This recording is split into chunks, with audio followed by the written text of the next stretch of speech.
Sure. Well, denial of service attacks are when people use the resources of their individual PCs and or a bot network to actually attack a single location, typically a customer's website.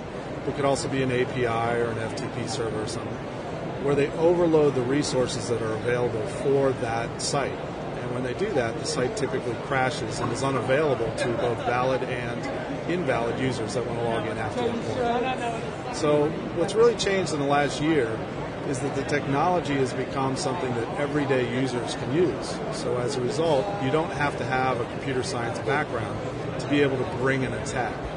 And the technology now is being freely distributed to end users. So a homeowner, in their free time, if they felt there was some type of injustice given to them by an online business, they can download the tools and bring about an attack, or even an organized attack if they use social media like Facebook or Twitter to announce the issue and plan a time where they all together as a group want to attack somebody. So the market and the environment has really changed.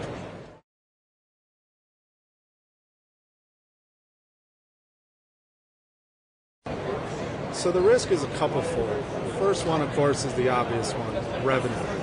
So if you're using your website or any type of online business that you have to actually generate revenue for your business, if it's brought offline, obviously you're not going to be able to have any revenue during that time it's offline. But the reality is it's not just the initial attack. Once you get attacked and you're brought down, then the people that are looking to do business with you, who now are reading blogs about your outage and other things, start to worry about your brand as a whole. They look at things like, is this infrastructure strong enough to be a viable business concern? Do they have other security concerns that I should be worried about? Is my consumer data going to be at risk when I use that company? So it's not just the initial risk that you're talking about when the site goes offline. It's far reaching beyond that, because a lot of these things that go on to blog posts and other areas are permanent in nature, and they can be searched through Google for years and years after that.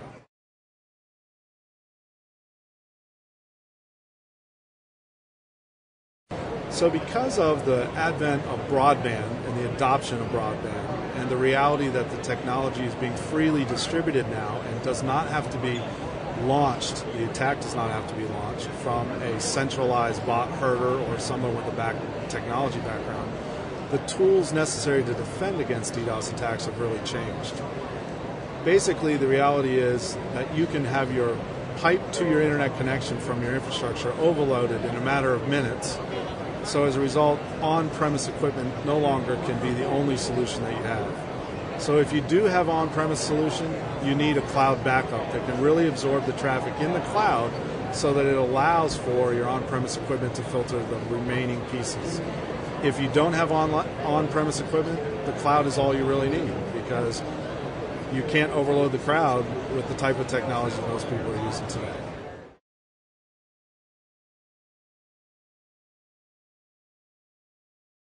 There's really a couple of things you need to concern. One is, don't be in denial that it's going to happen. You know, with tens of thousands of attacks happening every year, the reality is you are going to be attacked at some point. Even if you're not the target of the attack, you may be attacked so that some other service that is on the same server under the same protection actually goes down. So you might be collateral damage. So number one, don't be in denial that it's going to happen, because it will happen. You will be attacked. The second thing is, if you don't have things in place already, emergency practices are very, very expensive and typically take hours, if not a day or two, to actually get in place. So doing it once you're attacked is literally too late. Your revenue and your brand have already suffered the damage. The third thing to keep in mind is, because it's so easy to saturate the bandwidth, the reality is on-premise solutions are not enough.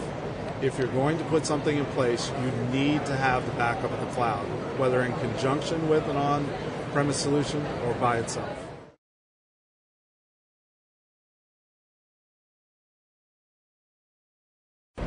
So up until this point, the reality is that DDoS attacks have really been a real pain for hosting providers, because they don't generate revenue, they potentially hurt the hosting provider's brand, and they cost a lot of money to mitigate, whether they go to a third party or they're spinning up their own resources.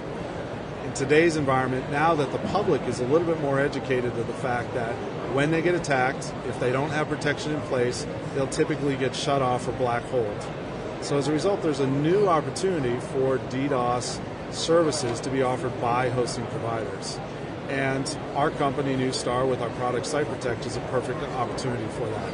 Whether it's co-branded with our company or it's something that you offer directly under your own brand, it's actually a new revenue source that you can get a much higher margin than you can on the hosting itself.